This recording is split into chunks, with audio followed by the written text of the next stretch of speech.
Good morning. It is Saturday, September 24th, 2022. It's 11 a.m. on the East Coast. And before we get into some of the talking points and talking about markets and the week that we just experienced, I want to make things a little bit lighter because I feel like it's very easy to get very serious, take things maybe too seriously, and to quite frankly just get in a bad mood, right? During market downturns, during challenging environments, people are losing money, people are getting margin calls, right? It's very easy to get negative, to get depressed. And so I really recommend having a yoga practice and also having a laughing yoga practice. So learning and practicing how to laugh, even if it's just for 3 or 4 minutes a day. Uh, Try it. Try some laughter yoga. There's plenty of videos on YouTube, and I guarantee you'll be in a better mood. It's kind of impossible to be unhappy or to be depressed when you're smiling or laughing. So something that I do, something that I try to do at least once a day is just lighten things up a little bit. And there's lots of ways to do that. And laughter yoga is definitely one of those ways. I'd also like to say, prior to doing any market analysis, is that in this environment, I think it's really best to operate, under the assertion that nobody knows anything. Okay, so nobody has it figured out, especially now. So all the analysis out there from various people, including myself, just take it with a grain of salt. Maybe there's some of the analysis or there's an idea that somebody has that resonates with you, and maybe you can, use it in your own process, in your own analysis. And there's probably going to be a lot of stuff that doesn't, and you have to really filter out this immense amount of noise that exists out there today. I'd also like to say that I do these videos usually once a week, and I do them for selfish reasons, quite frankly. These videos help me to organize my thought process, to look at things maybe a little bit deeper, to think about things in a different way, and also how to articulate, ideas. And, when you have to articulate something, if it's not a very good idea, if it doesn't really make sense, then, that's, I'm going to throw that out, that's dumb. Right. And so, these videos definitely help me a lot. And, if you find some value in them, if this, video helped you in any way, I'd love it and be very grateful if you hit the like button and you subscribe to my YouTube channel. So thank you very much for investing some of your time and your attention and your energy in watching this video. So yeah, let's get into the market. So I just have these, talking points to help sort of guide this conversation and hopefully not make it too lengthy. It's very clear, I mean, unless you've been hiding under a rock, that there is a huge amount of fear out there. Lots of talk about Black Monday. I heard several people mention October 19th, 1987, and how, oh, here we go into the weekend with a weak market, a market hanging on by a thread, and we're heading for a Black Monday on Monday the 26th, right? So that's interesting. It's not the first time we've gone into a weekend and there have been people talking about Black Monday. Definitely not the first time. In fact, it's like the 179th time, and so far, there's really only been one Black Monday, down 22% on that day, on October 19th, 1987. So there is a lot of fear out there, and you don't have to look very far to gauge that sentiment is extremely negative. So this is one sentiment survey, the AAII survey, and this one is showing more than 3-to-1 bears to bulls. And actually, going back for the history of this survey, this is one of the top 5 most bearish sentiment readings in history. So this is definitely very extreme. Another sentiment index that I look at is the daily sentiment index, and that's at a 5 for the S&P 500 heading into this weekend. And I should also mention that the dollar index is at a 97 reading. So on a scale of 1 to 100, there's 5 bulls for every 100 traders for the S&P, and for the dollar, there's 97 bulls for every 100 traders. So we are definitely at some major extremes here. The pendulum has swung very far. The US dollar is suddenly the most crowded trade in the world. Everybody's a bull on the dollar, and nobody wants to own stocks here. So that's the sentiment backdrop. This is another interesting tweet. People buying puts. So there was a huge rush into puts last week, lots of put buying. And frankly, the way the market traded at the end of last week, the put buyers are making money. Puts are going up in value, both in terms of implied volatility moving higher, as evidenced by the VIX moving above 30 on Friday, but also price. The price of the stock market and individual stocks is dropping. So puts are getting more into the money, or getting closer to being in the money. So yeah, there's a tremendous amount of fear, and there's a lot of people hedging. So, historically, when we have a market environment that is oversold by most measures, a lot of people are hedging with put purchases. The VIX is spiking above 30, and many people are talking about Black Monday. Historically, if you took this setup 100 times over, let's say, a 30-year period, probably 98 of those times, if you bought in a moment like this, you'd make money a week later, or a month later, or a year later, right? And obviously, I realize that those are 3 different time frames, but I'm just saying that the odds would favor this is a good time to buy. However, there would be a couple times where you would probably do very bad. Times like September 2008 or October 1987, right? There would be a couple of times where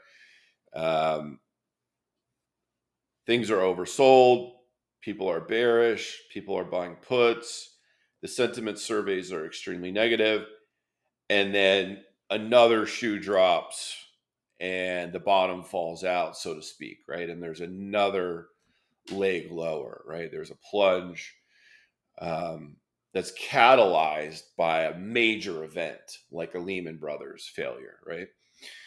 So that's the setup we have. And frankly, nobody knows how it's going to play out, right? We can talk about probabilities, we can talk about history.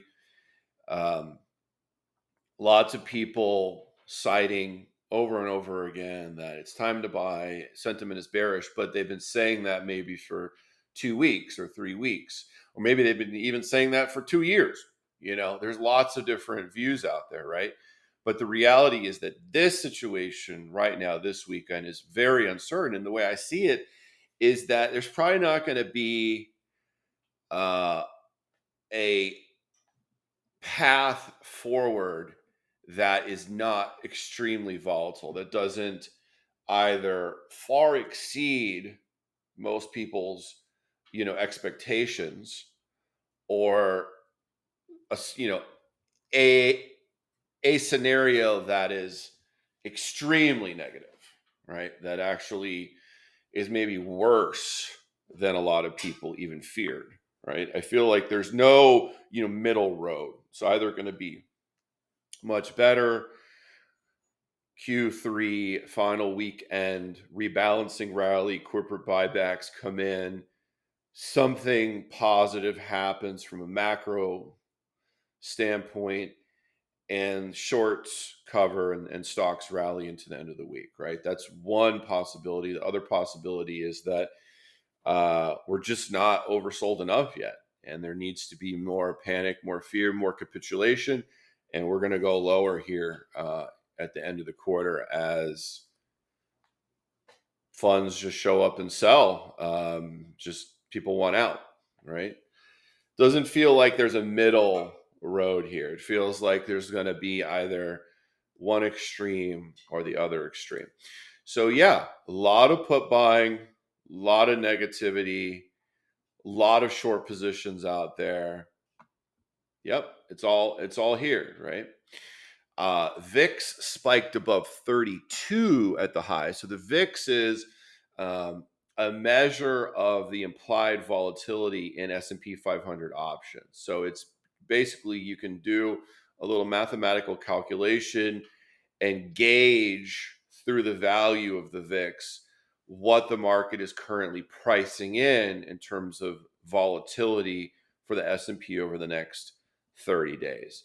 And just sort of a ballpark, estimate here, the market is pricing in maybe another potential 9% of downside in the S&P over the next 30 days, but that could be upside as well, right? It's a range of volatility of the index. Um, so where did we go out on Friday? Like 3,700 on the S&P. So market's factoring in maybe a further drop to 3,400 or a rebound rally back to 4,000, right? Put call. So the equity only put call. So this is the one that the retail traders would be buying puts on individual stocks, either to hedge their long in that stock or to just simply bet that stocks are going to fall further.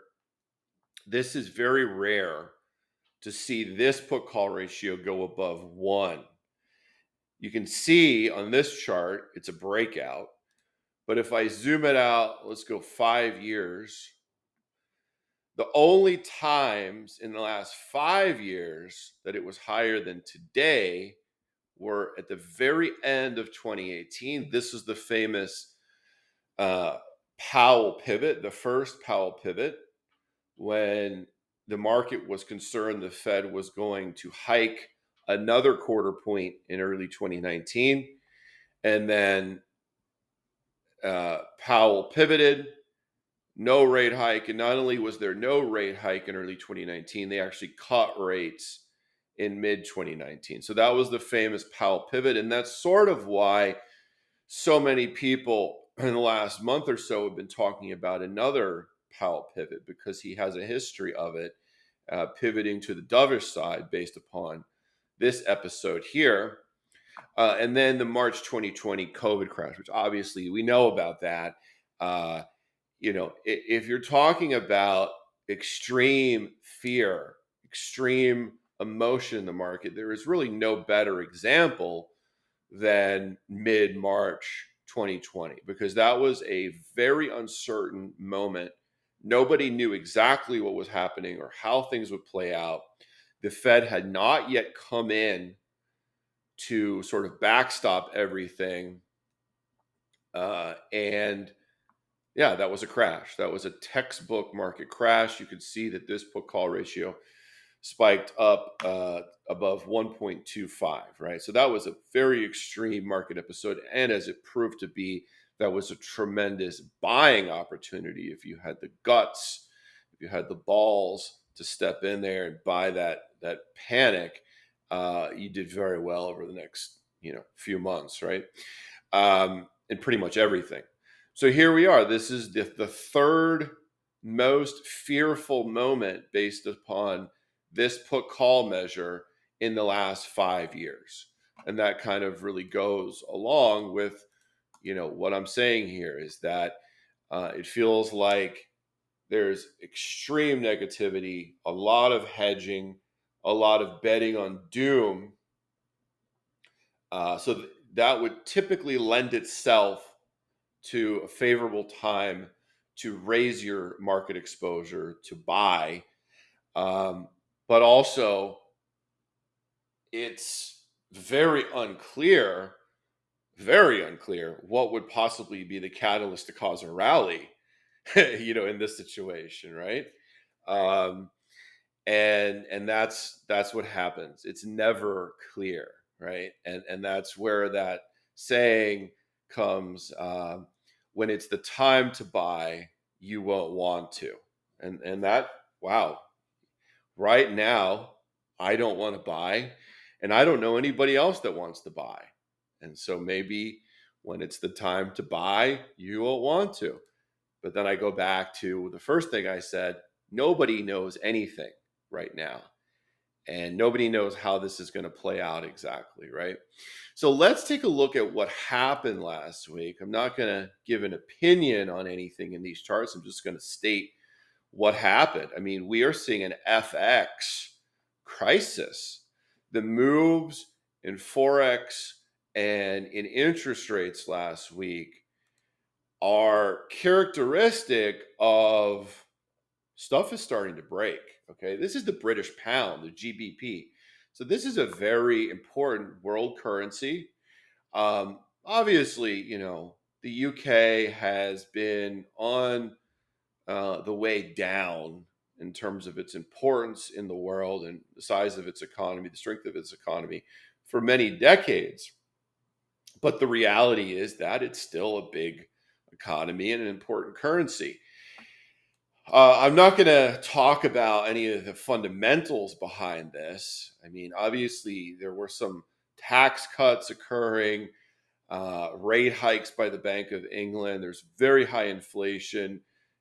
We could analyze it till we're red in the face, but the reality is people are selling the pound, and they're selling the pound at what is now an alarming rate. And this is the sort of move where I feel like if it continues a bit more, there's going to be have to be some sort of intervention here. I mean, for the pound to go from 135 to 108 is a seismic move. I mean, it's a monumental move for a currency this large and this important. And if we look at just the chart structure, this is a breakdown, right? This is just a complete breakdown, and this is obviously a bear market downtrend on this weekly chart going back to 2012. So clearly, it's a currency and a currency pair against the dollar that is in a very clear and strong secular downtrend, but it is now breaking down, and you could even say sort of in a free fall here. So US dollar, yen. So this is the dollar wrecking ball. Remember, I said daily sentiment index for the US dollar index is 97. The dollar is rising against all global currencies. I mean, I can't think of one that's holding up and is even flat against the dollar in 2022. Maybe you know of one, you can write it in the comments section, but uh, the pound, the euro, the yen, the yuan, the Chinese currency, you name it. Uh, Everything is falling against the dollar, right? And when the dollar rises too far and these other currencies drop too much, you have a crisis. Suddenly, you create a debt crisis where uh, foreign companies and foreign individuals who have borrowed dollars for whatever reasons, and then have to repay the debts in dollars, suddenly they can't afford to, because simply they've lost so much value in their home currency that they can't afford to repay the dollars, right? And their central bank, the foreign central bank, cannot print dollars. They can only print their own currency, right? And so this creates a sort of a currency spiral where all these other currencies continue to weaken against the dollar. And this is what we have seen during prior market panics, currency crisis like we saw in the late 90s, in Asia, like we saw during the subprime mortgage financial meltdown, the global financial crisis in 2007 and 2008. We saw the dollar, wrecking ball, really wreck things. And even in early 2020, during the COVID crash, we also saw crazy Forex moves with the dollar appreciating massively against other currencies. So the way that the dollar is trading right now is indicative, it's characteristic of a crisis. And it's not just a little crisis, not like a little, market pullback. This is characteristic of like a once in 5 years or once in 10 years sort of crisis. Currency crisis is brewing and in sort of full swing here. So let me see if I can pull up this.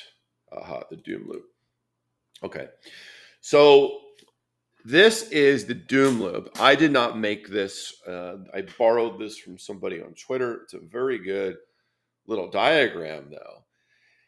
And this is what we've been seeing in the last few weeks out there across markets. So foreign central bank owns U.S. treasuries, right? They basically own, U.S. treasury bonds that they've earned through trade. Their country has earned through trade. They're selling those treasuries, and they could be 2 years, they could be 5 years, they could be 10 years, they could be 30 years. They're selling those treasuries and receiving dollars in return for selling the treasuries. And then they're using those dollars to buy their currency in the market to support their currency, right? But by selling the treasuries, when the price of the bond drops, the yield goes up. So the yield on the U.S. Treasury across the Treasury curve is suddenly then higher and more attractive, and the dollar gets stronger.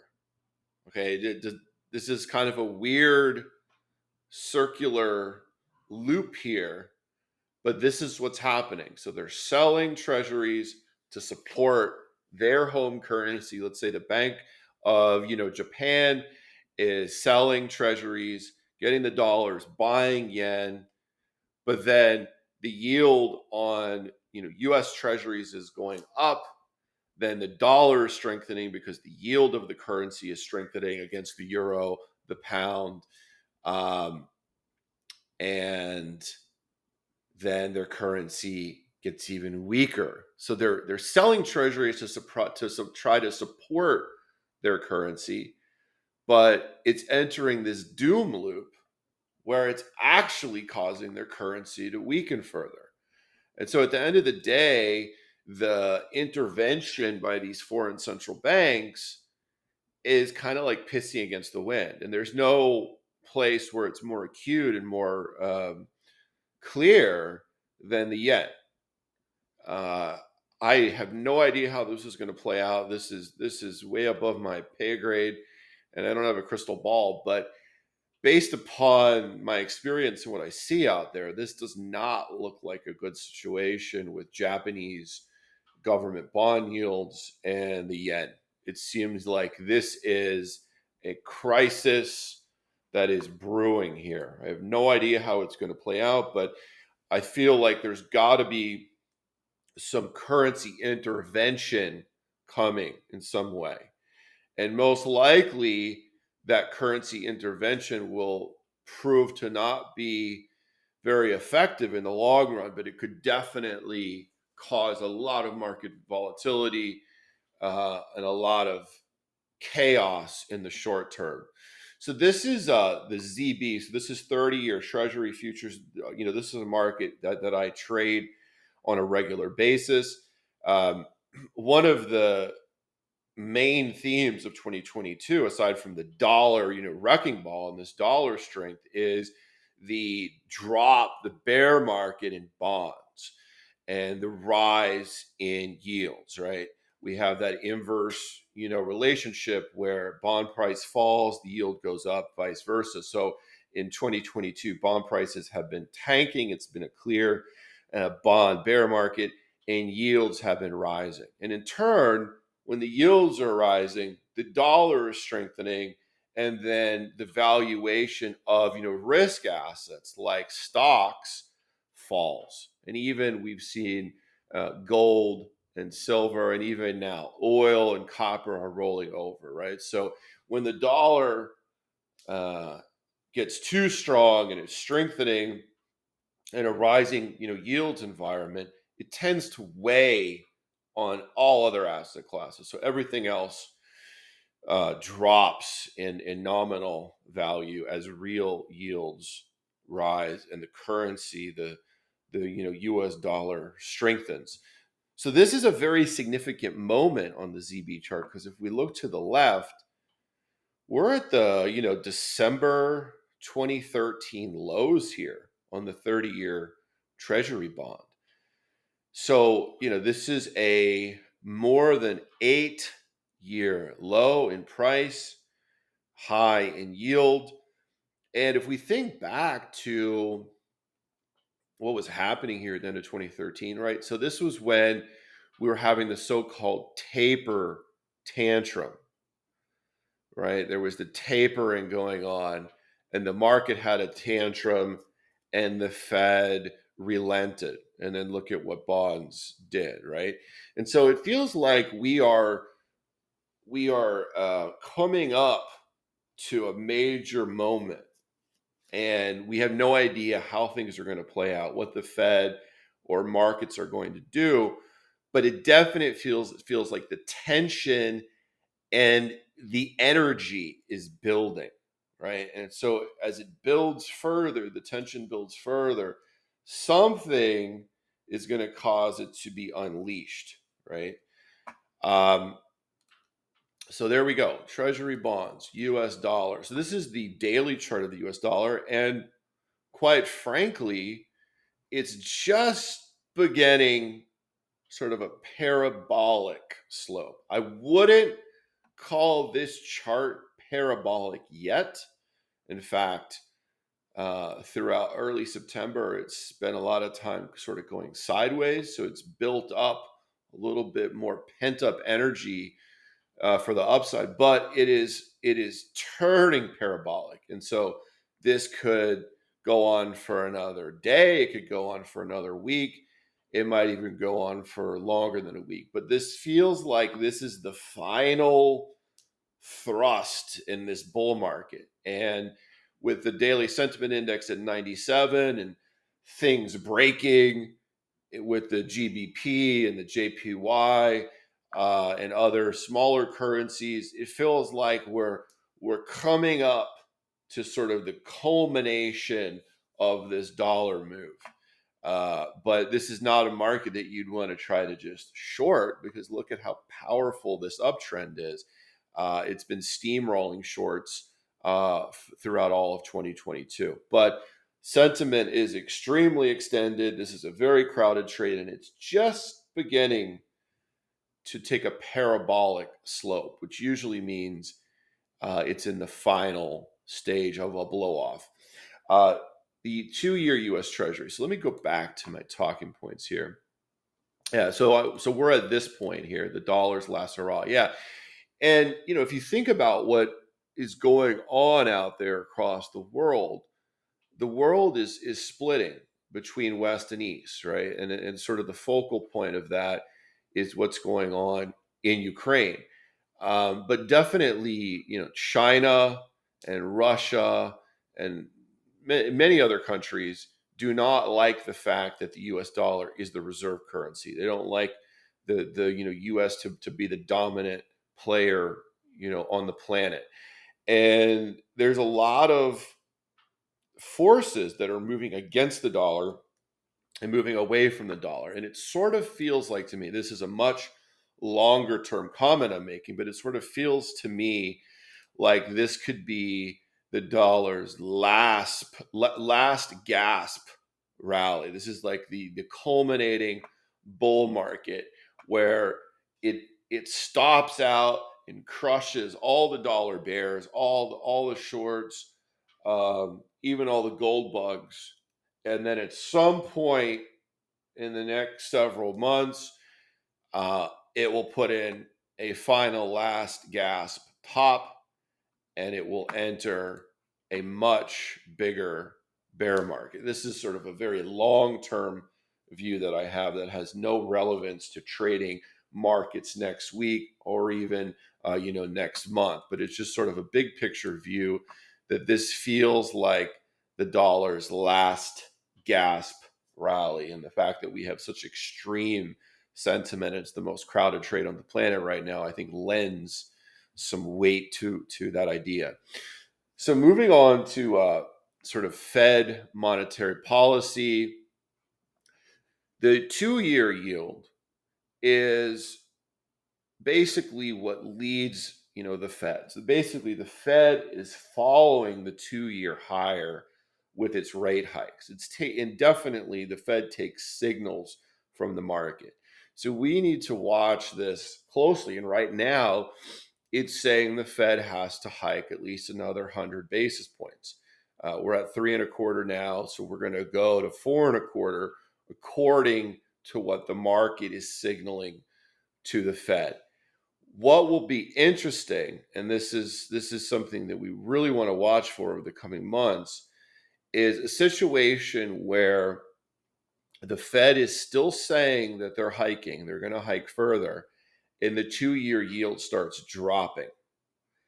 So far, that has not happened yet, but this is something that we want to watch for, because when that happens, it will be a signal that bad things are happening either in the economy or in the markets or both, and that the Fed's going to have to stop. The Fed is going to have to pivot. So far, there is no market signal that's really telling us a Fed pivot is coming. And that's also why the dollars continue to being such a strong currency. One thing that is happening, though, is yield curves are inverted. So the 2 years up at 4.2, the 10 years at 3.7. So there's a 50 basis point inversion in the the twos and tens curve. And historically, when you get the yield curve inverted, especially inverted this much, it precedes a recession in the economy. And so I think that the probability that we are entering a recession in early 2023 is now very, very high. It doesn't mean that it's 100%, but based upon everything that I'm looking at right now, let me see, I have a few graphics I want to show here. Okay, this is one. Doom loop. Okay, this one. So the leading economic index. So there's many leading, indicators out there. This is just one I chose. And you can see that the dotted line is the recession threshold the last 60 years. And pretty much every time it dropped under the dotted line, it was a recession. Some of the recessions were pretty shallow and short-lived, like early 2020. But the reality is, this is a 100% indicator. 1, 2, 3, 4, 5, 6, 7, 8. So yeah, it's a sample size of 8, but sample size of 8 over a 60-year period, that's pretty strong. So the recession is coming based upon so much data, out there. It lends to the notion that the probability of a recession in 2023 is better than 50% at this point. So when the recession comes, the unemployment rate is going to go up, obviously, and inflation expectations are going to go down, obviously. And so the Fed will get closer to what it needs to see in order to stop hiking and maybe even start cutting. This is another chart, Brent crude oil versus the CPI, and you can see that this correlation it's not perfect. No correlation is, and there are times when the CPI lags a bit, but this is pretty strong. Okay, and this is since 2006. Very good chance that over the next several months, CPI is going to come down. Does that mean it's going to come down to 3%? No, not at all. But it's coming down, um, and gets us closer to the end of the Fed rate hikes. So there's a lot of evidence that suggests that the rate hikes are going to have to end in early 2023. But it's still September. And so there's another 4 to 6 months to go. And what's going to happen in that intervening period? What's going to happen next week? What's going to happen, next month when the Fed is basically strongly hinting there's another 75 basis points to come in 6 weeks, right? What's going to break in the meantime during this period, right? Um, and that's another thought that I have is that the Fed's taking a lot of heat right now for the rate hiking. A lot of commentators out there saying, well, they were too slow to act on inflation, and now they're too fast to act on inflation being too high. Uh, they stayed too accommodative and too easy for too long as inflation was picking up and everybody could see it. And now they're doing the exact opposite error on the other side of the spectrum. It seems to me that's probably correct. And really, to get inflation down and try to do a soft landing takes time.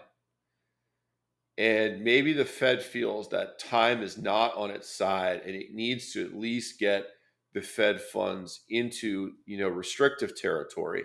And then it sort of prolong things a bit with maybe some quarter point hikes or maybe some pauses. But we're not, restrictive enough yet. And so the Fed is going to take the chance to keep hiking uh, until something really breaks. And that's unfortunately the situation that the market finds itself in right now is that there's no real reason for the Fed to stop hiking until something actually breaks.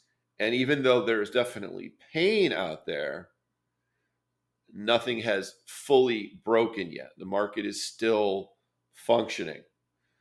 Um, but what we could see in early 2023 is a situation where the Fed funds is what, 4.25 or something, and inflation expectations have fallen through the floor, and the unemployment rate is moving higher, and it's clear the economy is in a recession, and then suddenly there you have the potential for a very sharp Fed pivot, at least to not hiking anymore, and then probably to some hint that a rate hike could be coming, later in the year if things don't improve, right?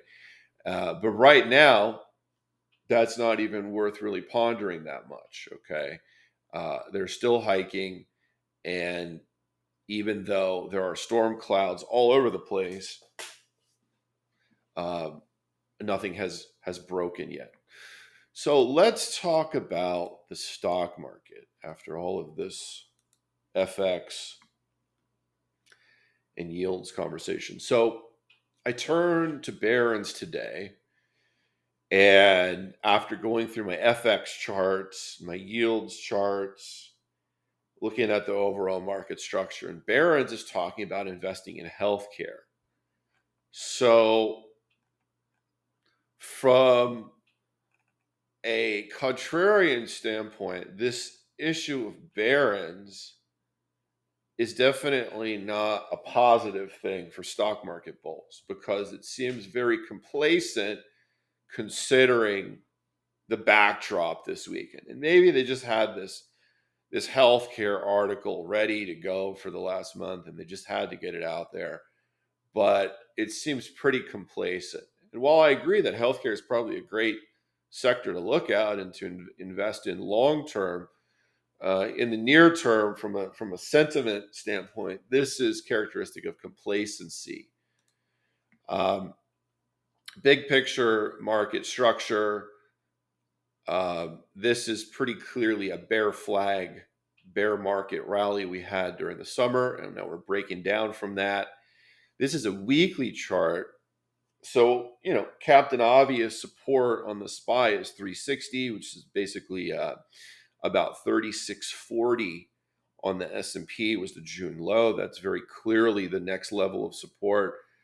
But this chart sort of has a bullseye. To me, it has a bullseye around the 200-week moving average and probably closer to the 3,500 level on the S&P. I'm not super optimistic that the June low is going to hold. It seems like at the very least it has to be broken for a day to cause a capitulation and a panic. And it seems like there's much more of a robust zone of support going back to these Q3 2020 highs around 340 on the SPY, which would be about, let's call it 3450 on the cash S&P. So somewhere around 3450 to 3500 is the area where I would be looking to get more aggressive from the long side.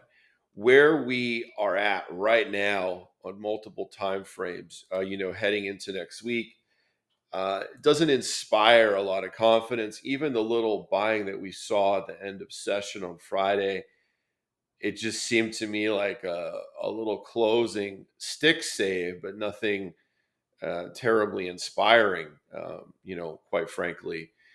And yeah, I mean, as I said earlier a few times, the sentiment is negative enough. People are buying enough puts, and people are short enough that this, market could easily rip some faces off for a 1 to 2 day rally, maybe back up to the yellow line around 3,800 to 3,810 on the S&P early next week. But okay, and then what? Like that would be my question. Yeah, like you could go for a quick tactical trade here for 10 minutes or an hour or even a day, but then I'd be looking for the exits, because just simply put, there isn't enough evidence to be too constructive on the major stock indices here. QQQ even closer to the 200 week than the SPY is, but very similar commentary. It feels like we got to go a little bit lower here, testing back to these August and September 2020 levels of support. And even on the weekly chart, like maybe we could have an RSI divergence here soon, but it's still in bearish territory. Uh, Still some very strong signs of selling pressure. I mean, volume has gone up on the downside the last couple of weeks. So there's just not enough evidence out there to inspire confidence in stocks here.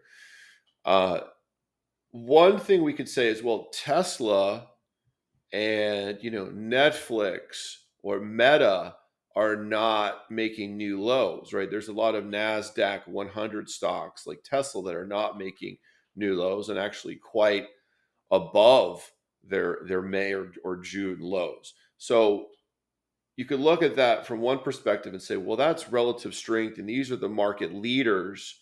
Um, you could also flip that on its head and say, well, those are the next ones to get shot, and they've got another 20% of downside to get back to their lows for the year, right? There's kind of two ways to look at it, but the fact is, this is a tough call. There's nothing out there that's an easy call here. 200-day moving average is basically flat sloping. The 50-day is flattening out. It's in this range between 260 and 310. Uh, there's no easy call here. There's a lot of charts, that are like this. It's just a tough call, and nobody knows anything. So when it's there's no clear setup and there's nothing that's high probability, then you just go to the silence. You just do nothing, and that's how a lot of these charts, look to me. IBM, so this would be like a blue chip, low valuation multiple. Well, look at it, got dropped more than 2% on Friday, and it's breaking support. It's about to bear cross the 50-day, would probably cross under the 200-day at some point at the end of next week. So even the sort of safer plays are getting hit now. Oil was the last strong sector. In early June, it had actually made a marginal new high in early June. It got taken out and shot over the next month. The sector had a rebound rally into the end of August, as we saw a lot of sectors and stocks did, and now they've taken it out back, and they've shot it again on Friday. So the OIH down nearly 9%. That is ugly, and quite frankly, this is evidence of deflation. Okay, so I know, oh, you're crazy, there's no deflation. Well, the market is forward looking, and the action we saw at the end of last week in a lot of stocks and sectors, including in gold, is characteristic of concern about deflation coming. So this adds weight to the idea. Remember that leading indicator chart, that 100% chance that when it drops under the dotted line, a recession is coming or here, right? So looking at this chart and a lot of charts like it, this is telling me a recession is coming. So these cyclical sectors like energy are getting absolutely sold into oblivion. That is a sign that inflation is slowing rapidly and economic growth is slowing even more rapidly, and a recession is coming. So energy, uranium got creamed on Friday.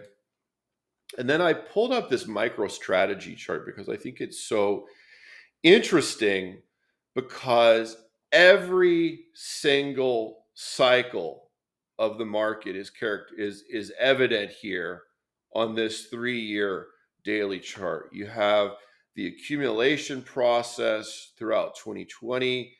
Stock starts making higher lows and higher highs, and then you're breaking out in Q4 2020 and moving into a parabolic, blow off phase in Q1 2021. So you have the bottoming, the stage 1, the stage 2 uptrend, then you get the blow off.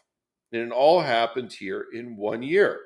So really hyper accelerated market stages here on the MicroStrategy chart. Then you have the distribution process that goes on for the rest of 2021, and then we have the stage 4 downtrend markdown phase from November 2021 through May of 2022.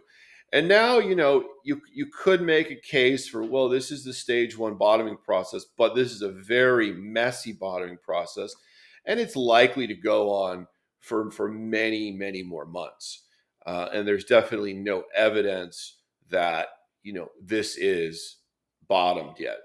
But very instructive chart, because basically every aspect of technical analysis is evident here if you want to look for it and study it.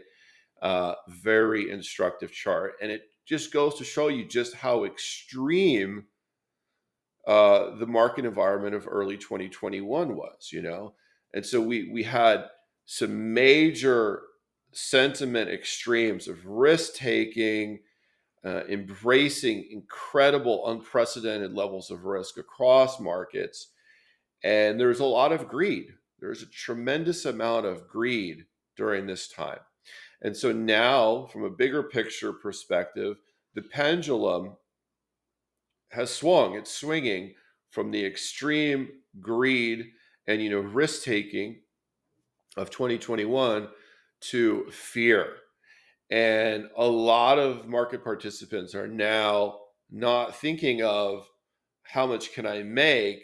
They're thinking of how can I not lose? Like, what can I do to lose less or not lose money?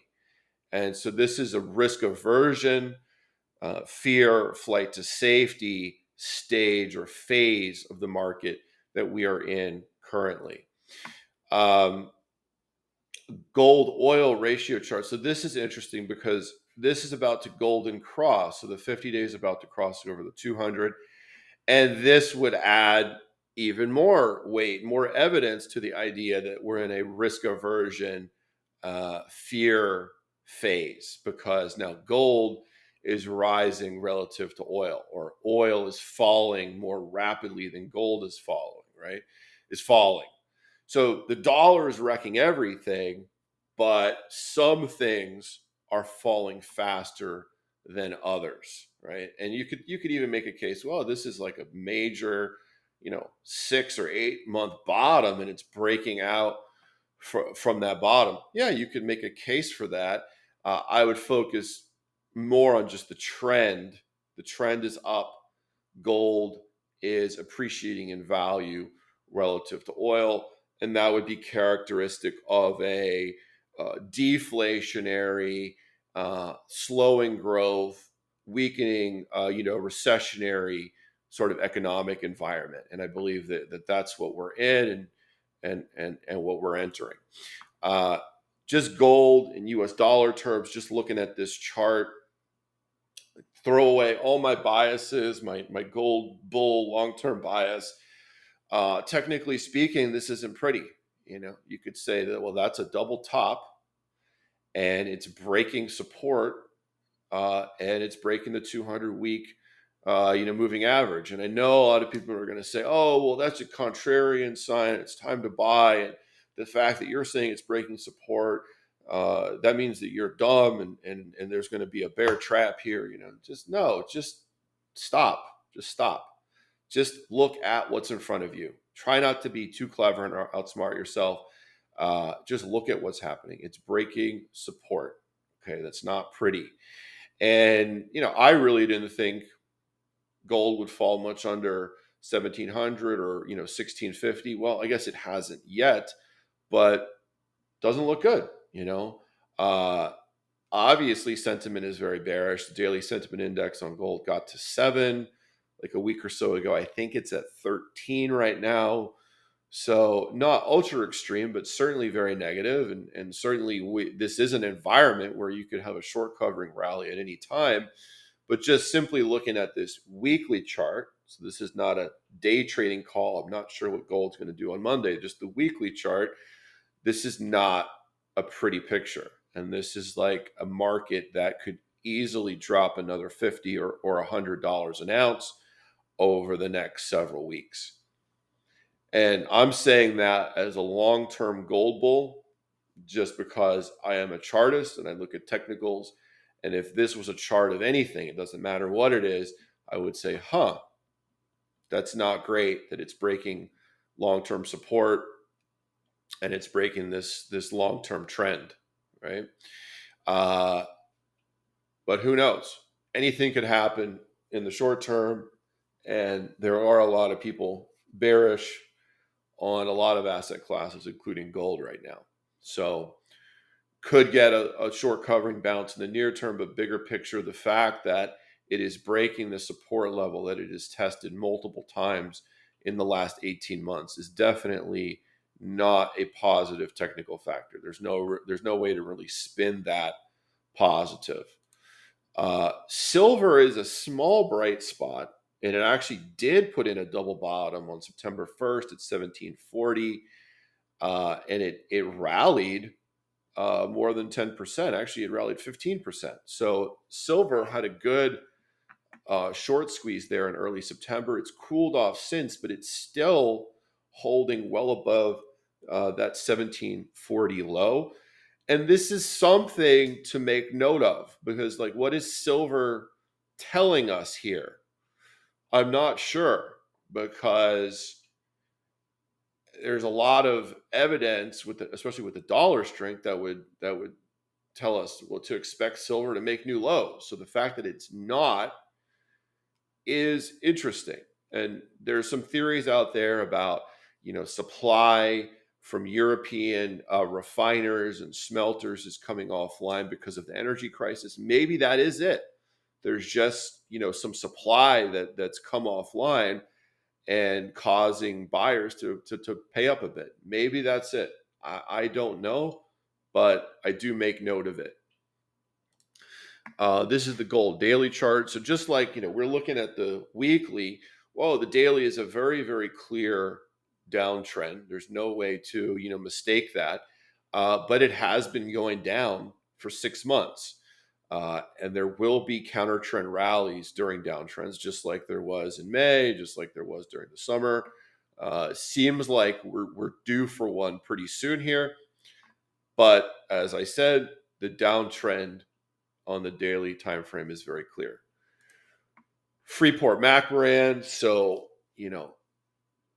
from a valuation, a fundamental valuation perspective, this has got to be uh, on the top of some people's buy list, because it has gotten very cheap. But obviously, we are in an extreme market phase, and valuations can definitely go to extremes, and people can get very pessimistic on the outlook for the price of copper, which obviously certainly affects Freeport McMoran's share price. But this is another piece of evidence that the market is looking for a weakening economy and falling prices across that weakening economy, and shrinking profit margins for many companies, including mining companies. On the flip side of that, if you're actually a long-term investor that can look out past this year and into 2023 and 2024, this is a very good Forbes article that really puts into perspective just how many new mines we need for graphite, for nickel, for lithium, for cobalt, for copper. Uh, the world is, especially with this downturn we're having right now, the world is cruising for a major shortage of metals later this decade. And so, if you're a long term investor, a clever long term investor, you might be thinking, okay, how can I position myself for that secular, much longer term bull market to reassert itself, but also not get my head taken off here if things get even worse in the short term? So that's definitely a question I'm asking myself and thinking about, and I probably continue to think about over the coming months. GDXJ, there's just no way to spin this positive. The only way to spin this positive is just say, oh, the market's wrong, the market's dumb, everybody who's bearish is wrong, and I'm the super smart contrarian and just buy this, right? Just buy this. There's no technical evidence to suggest that this is a bottom or this is a buying opportunity. It's just ugly. It's just very ugly. And you could be contrarian until you're broke. At some point, you have to respect the market and just say, okay, I'm wrong. This has not been working. Uh, then zoom out to a monthly chart to just put into perspective how bad things are. Look to the left on the chart. Oh, interesting.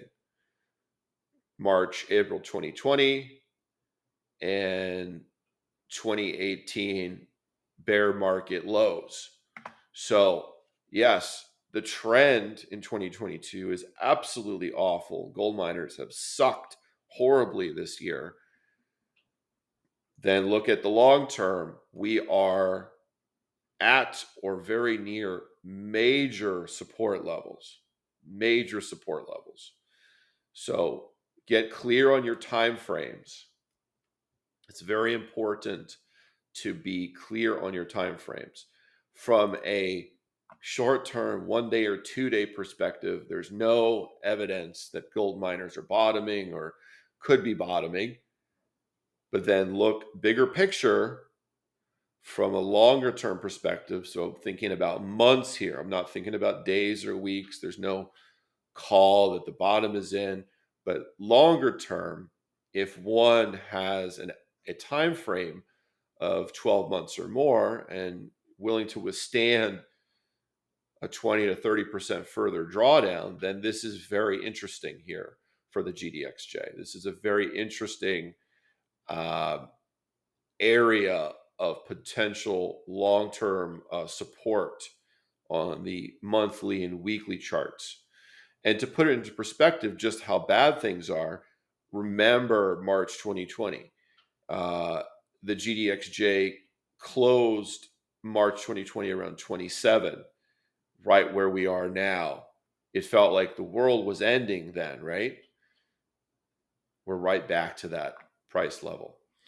Uh, I actually have no position in any of the stocks or any of the markets aside from gold. I own physical gold uh, that I'm talking about in this video, right? I do not have a long in the gold miners ETF or a short in anything. So trying to be as unbiased and clear as possible here this weekend. I want to talk about three specific company charts to wrap up the video. And then we'll talk about risk management. So the mid tier, so gold producers, like an Equinox, EQX on the Amex, this is a very challenging environment because you have the perfect storm of rising cost pressures and falling gold price. If you read the fine print down here, I know it's very small. According to the latest presentation from Equinox, their all-in sustaining cost guidance for 2022 is 1470 to 1530 US dollars per ounce. So let's just call it 1500 an ounce is their all-in cost guidance. Gold closed at 1655 on the futures on Friday. So their margins that were nearly $1,000 an ounce a year ago have shrunk to barely $100 an ounce. Okay, and that's the all-in margin. Meanwhile, you have Equinox building and spend. They're building a new mine in Canada. You can see there's multiple slides about that.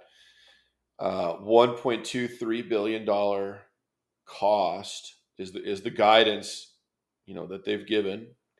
There's a lot of questions if they're going to go over that guidance, like so many other companies have in recent months. And also they have sustaining capex spend at their other operations across the Americas, right? So one thing is, yes, they're still profitable even at 1650 gold, but they're reinvesting. They have to reinvest and they have to lay out a lot of cash to build this big new mine in Ontario, right? And this is creating a real cash squeeze. Take a look at the slides. They're talking about the total, liquidity, drawing down bank debt from the revolver. They're going to draw down more of this, eventually be $700 million in debt.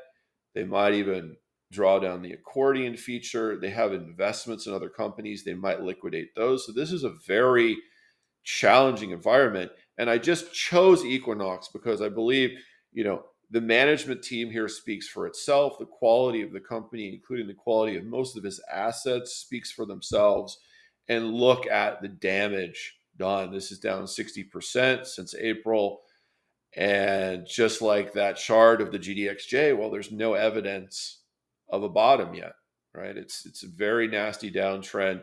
Seems like the valuation is so low now that a bottom's got to be coming soon.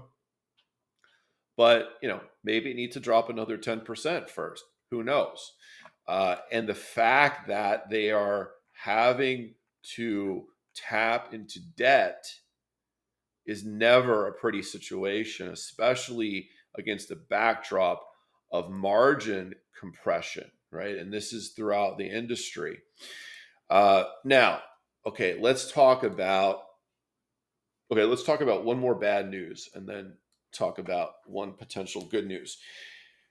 One of the things I think that we need to be really cognizant of and continue to be cognizant of is companies that need to raise money that are going to be going to the market for financing, because we had a very nasty example of what happens in this kind of environment with Lion One last week. So Lion One completely fell off a cliff after announcing a 12.5, I think it was $12.5 million bought deal. The stock closed at 86 cents the day before the bought deal. They announced it at 77 cents with a half warrant at 105, and it just completely cratered, closing on Friday at 65 cents. So I have no position in Lion One, long or short. I don't have an opinion really on the company aside from the fact it seems like they've got some good, intercepts, and uh, seems like a pretty good management team. But look at the chart and look at what the market is doing to it.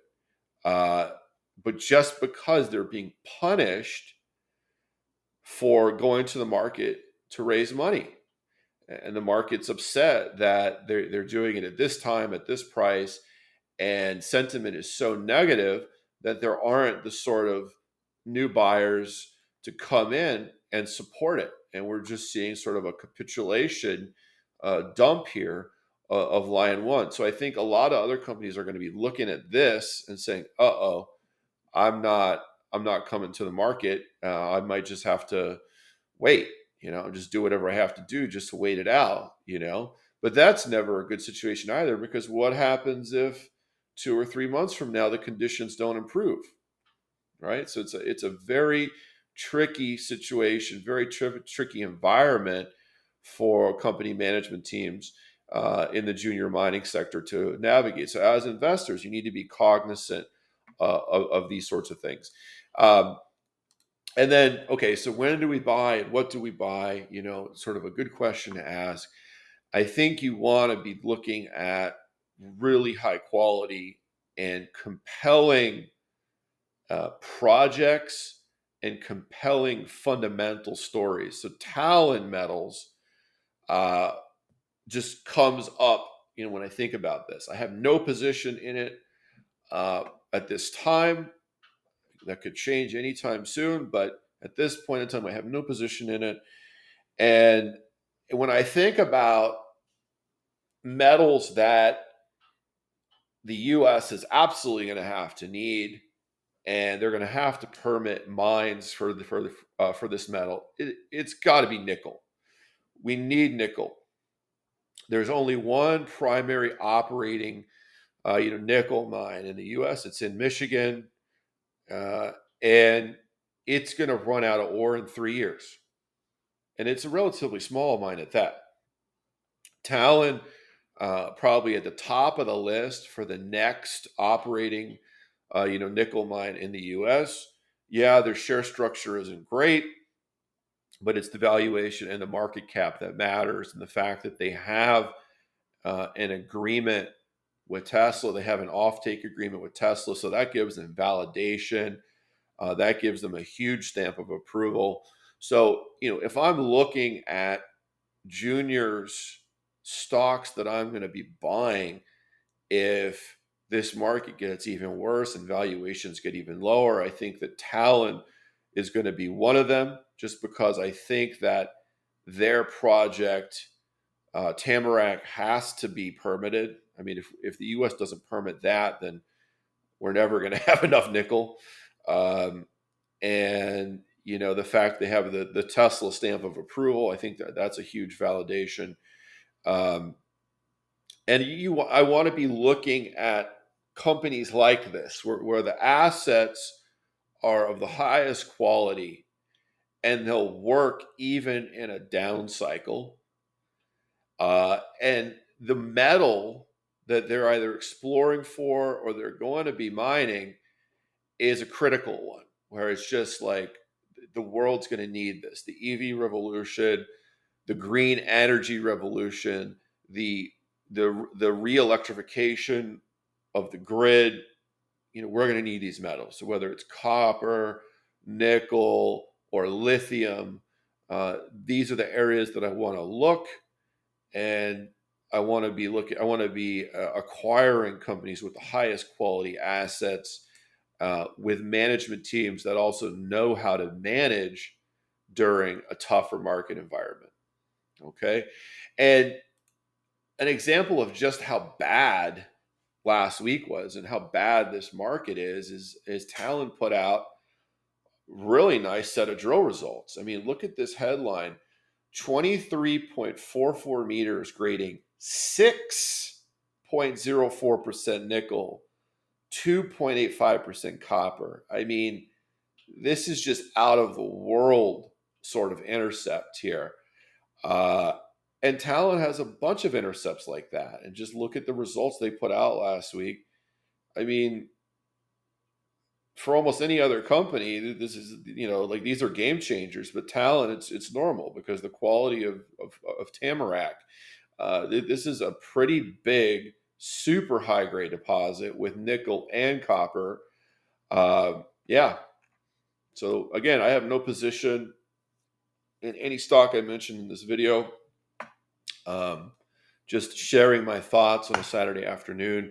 It was a long one, um, as they often are, but there is a lot to talk about. So again, make sure you laugh, don't take yourself too seriously, and nobody knows anything. Have a great weekend.